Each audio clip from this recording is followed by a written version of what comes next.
Assalamualaikum warahmatullahi taala wabarakatuh. Selamat sejahtera. Salam reformasi, salam perjuangan. Salam pasik, salam kekal tegang kepada geng-geng yang berada di menonton saya dan mengintai saya daripada jauh. Kan, yang tak masuk dalam ni mungkin mengintai daripada jauh. Tolong share tuan-tuan. 830 orang mata memandang, 2-3 orang je share. Kesian saya. Share dalam Facebook ke, dalam TikTok ke, dalam WhatsApp ke, dalam apa saja aplikasi, tolong share tuan-tuan. Tak salah, tak rugi, tak ada orang kata makan modal, orang kata kan, tak perlu keluar modal, tak perlu keluar duit nak share live kita ni. Tuan-tuan juga boleh tap kan, klik button love, button like, button apa semua tu button yang ada dekat ni. Bila kita klik, kita like, itu kaedah untuk kita nak bagi tahu bahawa live itu aktif. Sebenarnya.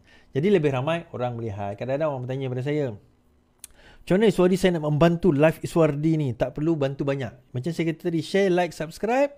Lepas tu tap love, tap like, komen.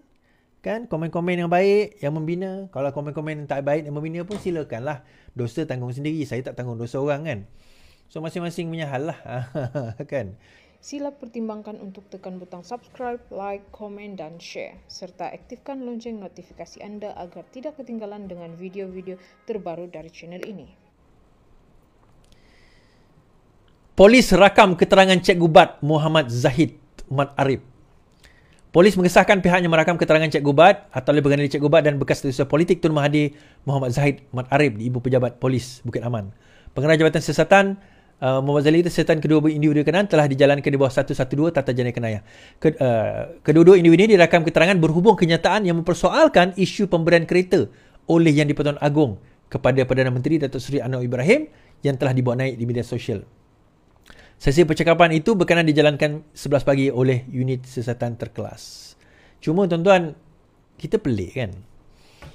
Kenapa dia, terutama Cikgu Bat ni kan, sangat berani. Seolah-olah dia ni macam, yelah, orang yang, satu, saya tak faham kenapa dia tak kena tahan reman lah. Itu satu pertama. Yang kedua, bagaimana dia ada keberanian saman fitnah dia saja, yang saya tahu saja tuan-tuan, at least ada 4 saman fitnah yang saya tahu.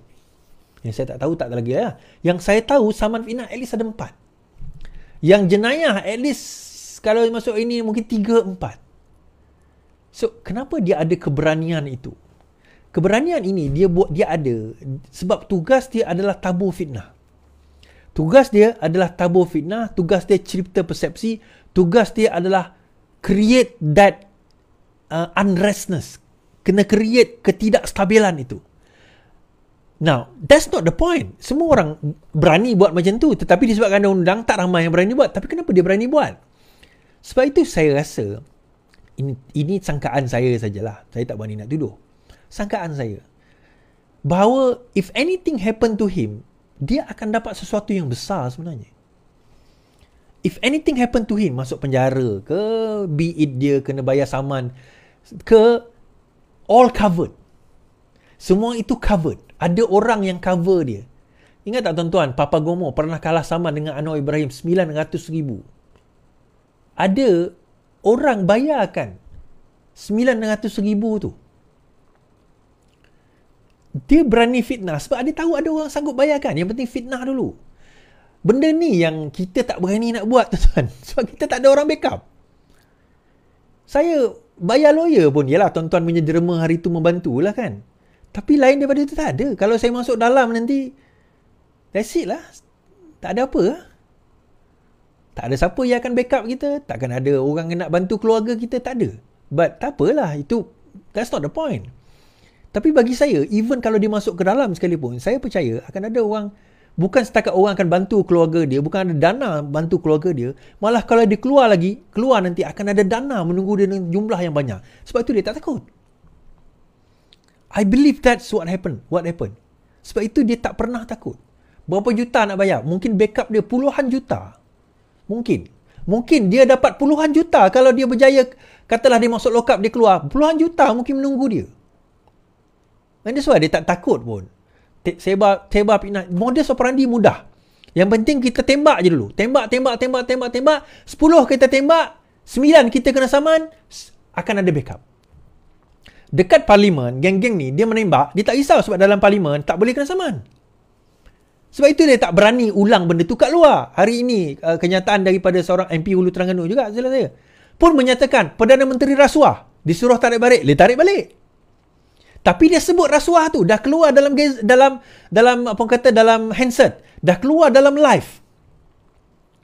Rakyat dah dengar Perdana Menteri rasuah. Sebut tu dulu, main sentimen tu. Lepas tu minta maaf. Lepas tu tarik balik.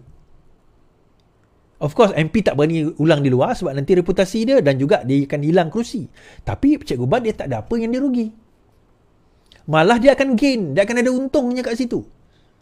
Mustahil tuan-tuan, keberanian dia itu tabur fitnah, dia tak ada backup. Now, dia kata, itu kritikan bukan fitnah. Ya ke? Kalau kritikan bukan fitnah, kenapa dia kalah saman fitnah? Kenapa dia kalah saman fitnah? Baik,